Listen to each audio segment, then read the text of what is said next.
Hello friends, मैं आपके लिए लेकर आया हूँ समझौतावादी विचारक होब्स से रिलेटेड क्वेश्चन। देखिए क्वेश्चन देखिए, होब्स की पुस्तक लेवियाथन जला देना चाहिए, ये किसने कहा था? उत्तर देखिए, होब्स की प्रसिद्ध पुस्तक लेवियाथन में वर्णित विचारों की आलोचना करते हुए विद्वान क्लेरेंडन ने ऐसा कहा था।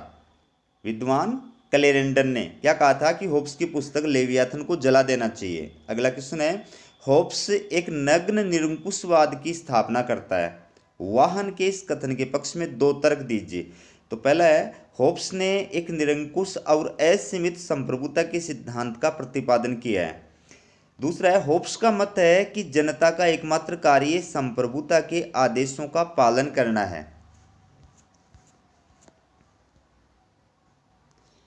अगला क्वेश्चन देखिए, होब्स की किन्हीं दो रचनाओं के नाम लिखिए। तो देखिए मैंने दो की जगह चार लिख रखी है, Leviathan, De Corpore, De Cive, De Homine. अगला क्वेश्चन है, होब्स के चिंतन पर प्रभाव डालने वाली दो परिस्थितियां या तत्व या कारक बताइए। सबका एक ही मतलब है। तो एक तो है इंग्लैंड का गृह युद्ध और एक नवीन वैज्ञानिक आविष्कार।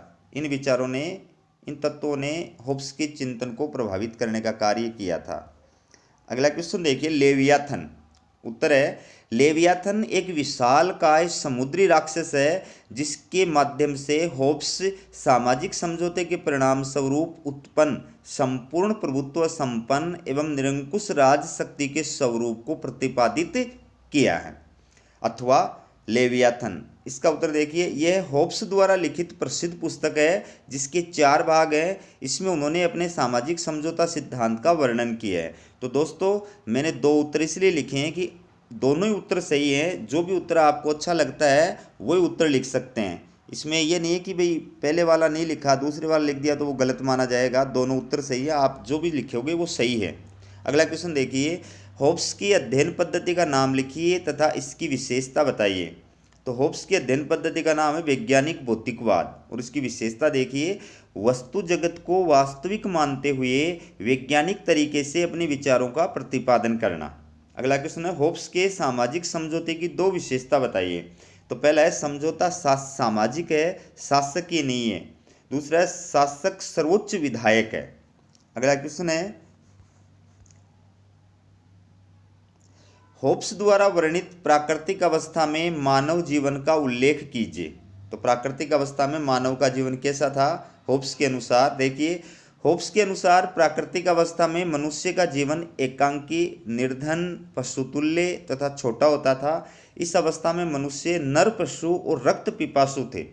अगला क्वेश्चन है, होब्स द्वारा बताई गई प्राकृतिक अवस्था की दो विशेषता बताइए। तो पहली है, इसमें न्याय और अन्याय के विचार का अभाव था।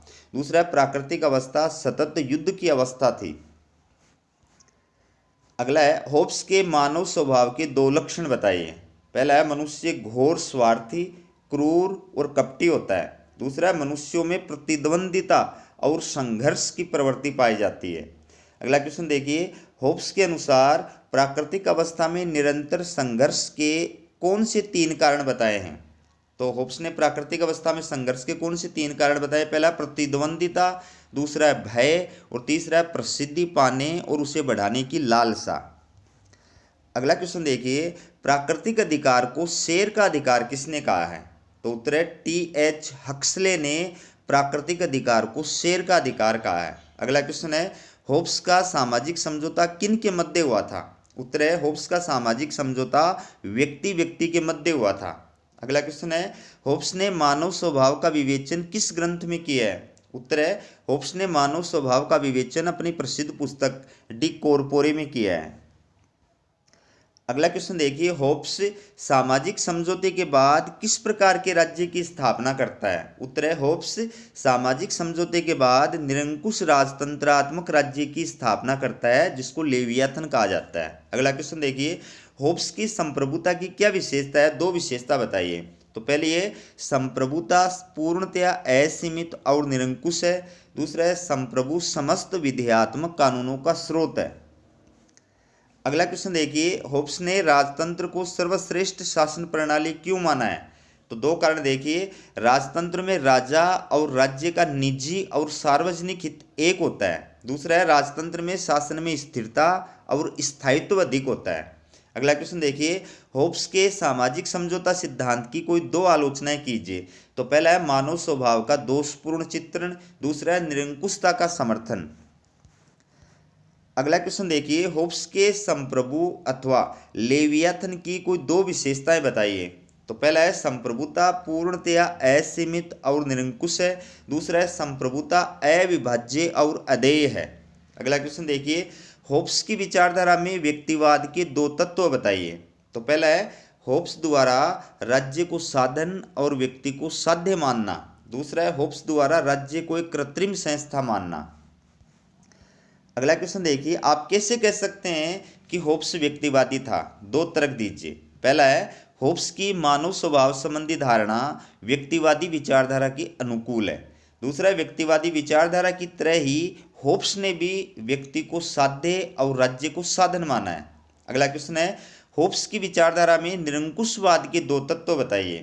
तो अपने सामाजिक समझौता सिद्धांत द्वारा असीमित संप्रभुता का प्रतिपादन करना और संप्रभु को समस्त विधियात्मक कानूनों का स्रोत मानना। अगला क्वेश्चन देखिए, लास्ट क्वेश्चन है, होब्स के राजदर्शन की कोई दो आलोचनाएं लिखिए। तो पहला है प्राकृतिक अवस्था का काल्पनिक चित्रण करना, दूसरा है निरंकुश प्रभुसत्ता के सिद्धांत का प्रतिपादन करना।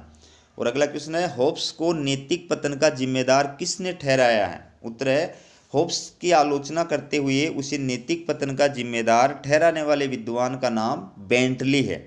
तो दोस्तों, हमारा ये वीडियो कैसा लगा कमेंट करके ज़रूर बताएं और वीडियो को लाइक करें, चैनल को सब्सक्राइब करें और वीडियो का लिंक ज़्यादा से ज़्यादा शेयर करें ताकि ज़्यादा से ज़्यादा विद्यार्थियों को इसका लाभ मिल सके। हमारा वीडियो देखने के लिए आपका बहुत बहुत धन्यवाद।